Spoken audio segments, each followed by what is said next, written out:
নমস্কাৰ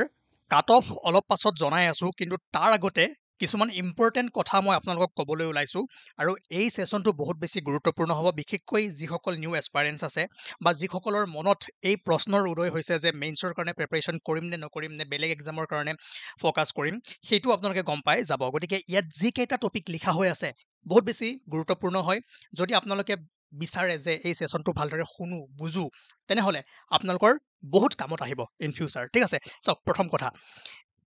কথা হ'ল যে মেইনছৰ কাৰণে প্ৰিপাৰেশ্যন কৰিম নে নকৰিম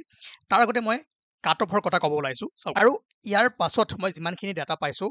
ইয়াৰ পৰা মই এইখিনি দেখিব পাৰোঁ যে জেনেৰেল 84.5 মই ধৰি থৈ দিছোঁ 1-2 ইফাল সিফাল হ'ব পাৰে কিন্তু বহুত বেছি কমাৰ চান্স নাই ঠিক আছে ন' ডাউট নাবাঢ়ে যোৱাবাৰ যিমান আছিলে তাতকৈ 10-7টো কমিবই কিন্তু এইটোতকৈ বেছি কমাৰ চান্স নাই কমিলেও 82, 83 এনেকুৱালৈ আহিব পাৰে বা ইয়াতকৈ অলপ বাঢ়ি যাব পাৰে কিন্তু মই ৰেঞ্জ দি থোৱা নাই 84.5 ৰাখি থৈ দিছোঁ আৰু OBC 73.5 মই ৰাখি থৈ দিছোঁ বাকী চাওক এইটো মোৰ কেলকুলেশ্যনত ওলাইছোঁ হ'বও পাৰে নহ'বও পাৰে অ'কে মই যিমানখিনি ডাটা পাইছোঁ আৰু ইয়াৰ যিখিনি এনালাইচিছ আছে মই অলৰেডি এটা ভিডিঅ' দি দিছোঁ আৰু আপোনালোকে বাকী যিবোৰ মেল ফিমেল সেইখিনি অলপ ডিফাৰেঞ্চ ৰাখি 5, 6, 10 এনেকৈ কৰি আপোনালোকে নিজেই কেলকুলেট কৰি ল'ব পাৰিব ঠিক আছে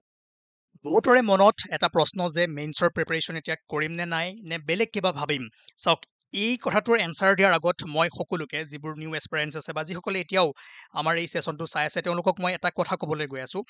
এইটো হ'ল যে মেইনছেই হওক বা প্ৰিলিমছেই হওক অসমৰ বিষয়ে আপোনালোকে বহুত ভালদৰে জানিব লাগিব আৰু এইবাৰ যদি প্ৰিলিমছৰ পেপাৰখন চায় তেনেহ'লে তাত এইটোৱেই প্ৰমাণ কৰিছে যে নিজৰ ঠাইখনৰ বিষয়ে নিজৰ ঘৰখনৰ বিষয়ে আপুনি বহুত ভালদৰে জানিব লাগিব কাৰণ চাওক বেলেগ ছাবজেক্টৰ কথা মই ক'বলৈ নাযাওঁ কিন্তু এই ছাবজেক্টটো আপোনালোকে বেলেগৰ ওপৰত ডিপেণ্ডেণ্ট হ'ব নালাগে যিহেতু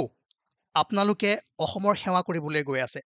অসমত জন্ম হৈছে নিজৰ ঠাইৰ নিজৰ মাটি নিজৰ গাঁও নিজৰ খেতি ঠিক আছে এইখিনি বস্তু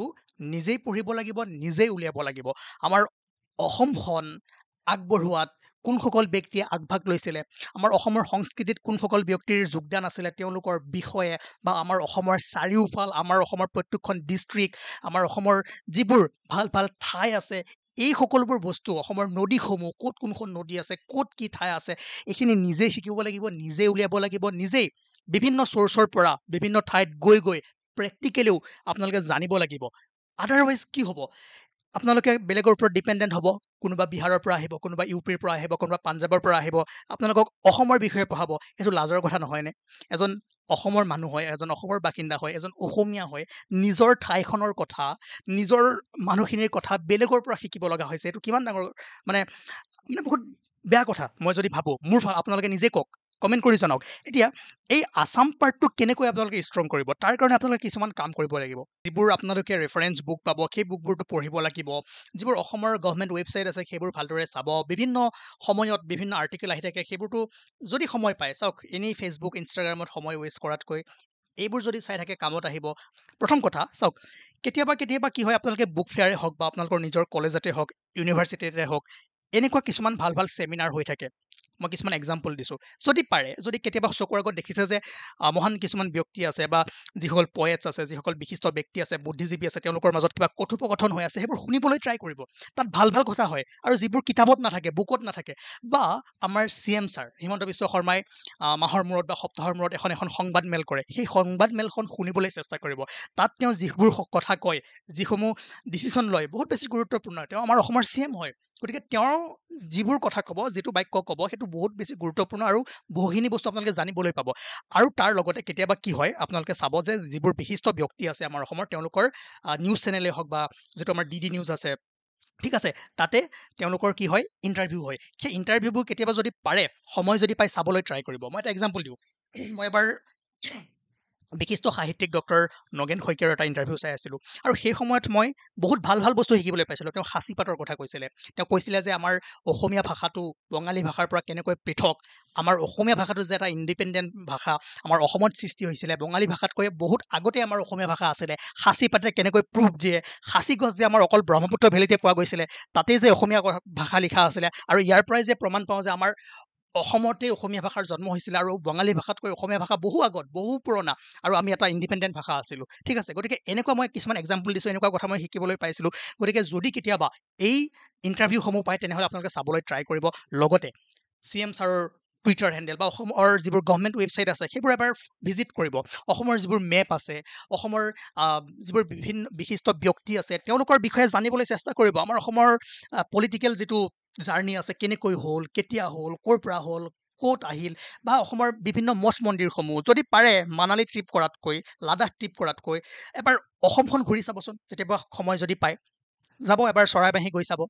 এবাৰ মৈৰাবাৰী গৈ চাব এবাৰ বিলাসীপাৰা গৈ চাব এবাৰ দুধনৈ গৈ চাব ঠিক আছে যেতিয়া ঘূৰিব কেতিয়াবা ধনচিৰিৰ পাৰত এবাৰ বহি চাব কেতিয়াবা পাগলাদিয়াৰ পাৰত এবাৰ বহি চাব কেতিয়াবা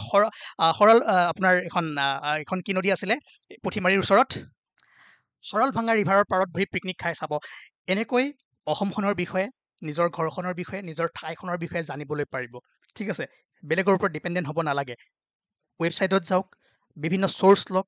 ঘূৰক শিকিব পাৰিব আৰু এনেকৈ বুক প্লাছ নিজৰ এক্সপিৰিয়েঞ্চ নিজৰ ৰিচাৰ্চ এই কামসমূহ যদি কৰে এই পৰ্চনটো ষ্ট্ৰং হৈ যাব প্ৰিলিমছেই হওক বা মেইনছেই হওক তাত আপোনালোকে ভাল স্ক'ৰ কৰিব পাৰিব যিকোনো পৰীক্ষাতে আৰু নিজৰ ঠাইখনৰ বিষয়ে জনাটো বহুত বেছি গুৰুত্বপূৰ্ণ আৰু এতিয়াৰ পৰা আপোনালোকে জানেই যে ক্লাছ 8লৈকে অসম চৰকাৰে Assam history Assam geography compulsory কৰিব ঠিক আছে চ' এনেকৈ পঢ়িব লাগে ঠিক আছে বেলেগৰ ওপৰত ডিপেণ্ডেণ্ট নহ'ব নিজে পঢ়িবলৈ ট্ৰাই কৰক অ'কে এতিয়া মই কওঁ যে মেইনছৰ প্ৰিপাৰেশ্যন কৰিম নে নকৰিম বহুতে কুৱেশ্যন কৰি আছিলে চাওক যদি আপোনাৰ এটাই লক্ষ্য যে CCE তেনেহ'লে আপোনাৰ কাট অফ ক্লিয়াৰ হওকে বা নহওক প্ৰিপাৰেশ্যন কৰিব লাগে এইবাৰ নহ'লেও আপোনালোকে অহাবাৰটো পঢ়িবই লাগিব চ' কি হয় কিছুমান কোচিং ইনষ্টিটিউটে কি কৰিব কাট অফ কমাই দিব কমাই দি মানুহৰ মনত এটা হেৰি জগাব লগে লগে কি হ'ব এনৰলমেণ্ট কৰিব হয়নে নাই তো তেওঁলোকৰ হেৰি বাঢ়ি যাব ষ্টুডেণ্ট বাঢ়িব পইচা বাঢ়িব চ' সেইবোৰ ফেক্টৰ থাকে কিন্তু মই তাত বেছি সোমাব বিচৰা নাই মেইন কথা যদি আপুনি ভাবিছে যে মোৰ অকল CCA মানে মূল লক্ষ্য মূল এইম তেনেহ'লে প্ৰিপাৰেশ্যন কৰক আৰু যিসকলে ভাবি আছে যে মোৰ কাট অফ ক্লিয়াৰ নহ'বও পাৰে বা মই বৰ্ডাৰ লাইনত আছোঁ ৰিজাল্ট কি হয় নাজানো যদি আপোনালোকৰ আগন্তুক কিবা ডিপাৰ্টমেণ্টেল এক্সাম আহি আছে বা বেলেগ কিবা প্লান আছে তাতো ফ'কাছ কৰক ঠিক আছে যিসকলৰ ধৰক JEE এক্সাম আছে যিসকলৰ আপোনাৰ এইটো PWD আছে বা ফিচাৰী ডিপাৰ্টমেণ্টৰ আছে এগ্ৰিকালচাৰ ডিপাৰ্টমেণ্টৰ আছে তাতো অলপ সময় দিয়ক কাৰণ ৰিজাল্ট মষ্ট প্ৰবেবলি জুনৰ লাষ্টত বা জুলাই ফাৰ্ষ্ট উইকত অহাৰ চান্স আছে তেতিয়া যদি আপোনালোকৰ ৰিজাল্ট আহি যায় তেনেহ'লে আপোনালোকে ভালদৰে ফ'কাছ কৰক যদি আপোনালোকৰ এনেকুৱা লাগি আছে যে কাট অফ ক্লিয়াৰ কৰাটো ইমান সহজ নহ'ব বা মোৰ এতিয়া ইমান ঠিক লগা নাই বৰ্ডাৰ লাইনত আছোঁ তেনেহ'লে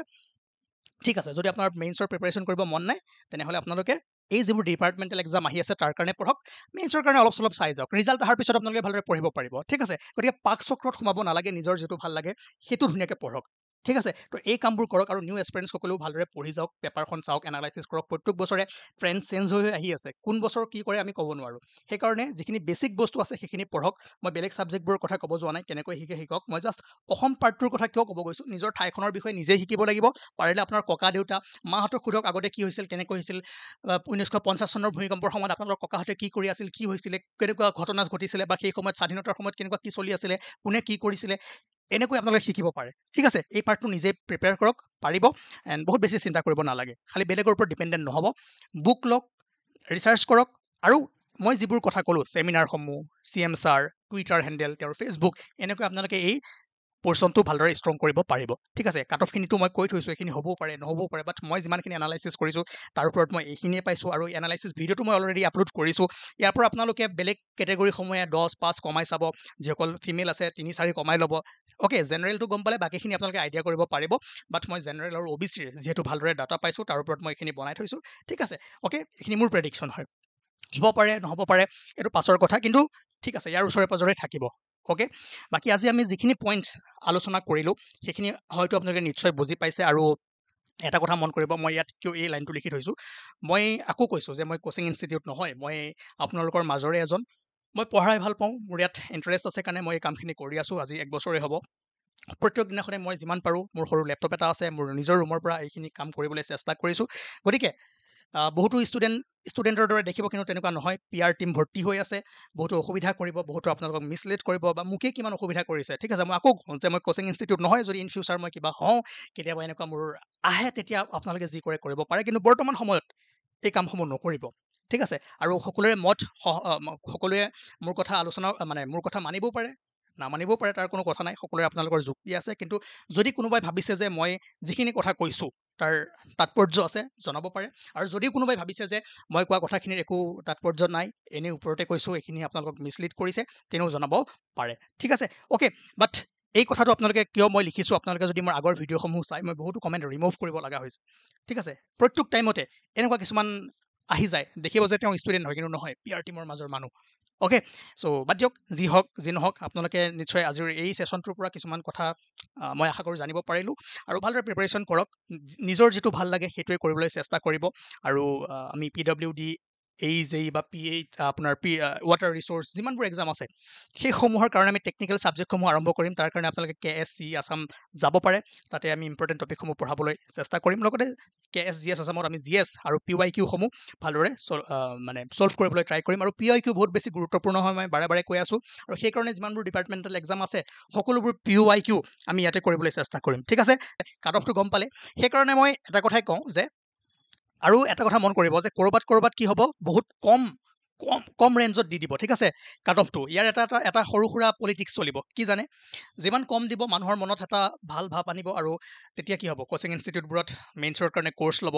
ঠিক আছে, আৰু এনেকৈ যদি 100-200 বেছিকৈ ষ্টুডেণ্ট ওলাই যায়, কিমান পইচা বাঢ়িব ভাবক। চ' এইবোৰ মেটাৰ নকৰে। যদি আপোনাৰ এইটো এইম হয় যে আপোনাৰ APSC মেইন এইম হয়, তেনেহ'লে আপোনালোকে প্ৰিপাৰেশ্যন কৰিব পাৰে। কাট অফ ক্লিয়াৰ হওকে বা নহওক, মেইনছৰ কাৰণে প্ৰিপাৰেশ্যন কৰক, এনচাৰ ৰাইটিং কৰক, কাৰণ এই বছৰ নহ'লেও নেক্সট বছৰ কৰিব পাৰিব। আৰু যিসকলৰ এনেকুৱা ফিল হৈ আছে যে কাট অফ ক্লিয়াৰ কৰাটো এবাৰ সম্ভৱ নহ'ব বা বৰ্ডাৰ লাইনত আছে, তেওঁলোকে এটা কাম কৰক, যদি পাৰে মেইনছৰ কাৰণে প্ৰিপাৰেশ্যন কৰক। আদাৰৱাইজ যদি বেলেগ কিবা ডিপাৰ্টমেণ্টেল এক্সাম আহি আছে, ধৰক PWD, আদাৰৱাইজ আপোনাৰ JDO, এই এক্সামবোৰৰ কাৰণে আপোনালোকে প্ৰিপাৰেশ্যন কৰক, তাত সময় দিয়ক। যদি আপোনাৰ লাগি আছে যে কাট অফ ক্লিয়াৰ নহ'ব পাৰে বা মোৰ বৰ্ডাৰ লাইনত আছে, খেলি মেলি হ'ব, কাৰণ ৰিজাল্ট আহি আছে, অতি সোনকালে ৰিজাল্ট আহিব। মষ্ট প্ৰবেবলি 30 জুন বা জুলাই ফাৰ্ষ্ট উইকত ৰিজাল্ট পায়ে যাব। ৰিজাল্ট পোৱাৰ পাছত আপোনালোকে ভালদৰে প্ৰিপাৰেশ্যন কৰিব পাৰিব। কিন্তু যদি এতিয়াও ভয় লাগি আছে, তেনেহ'লে আপোনালোকে এই কামটো কৰক, কিবা যদি নেক্সট এক্সাম আছে তাৰ কাৰণে ভালদৰে প্ৰিপাৰেশ্যন কৰক, ফ'কাছ কৰক। ঠিক আছে।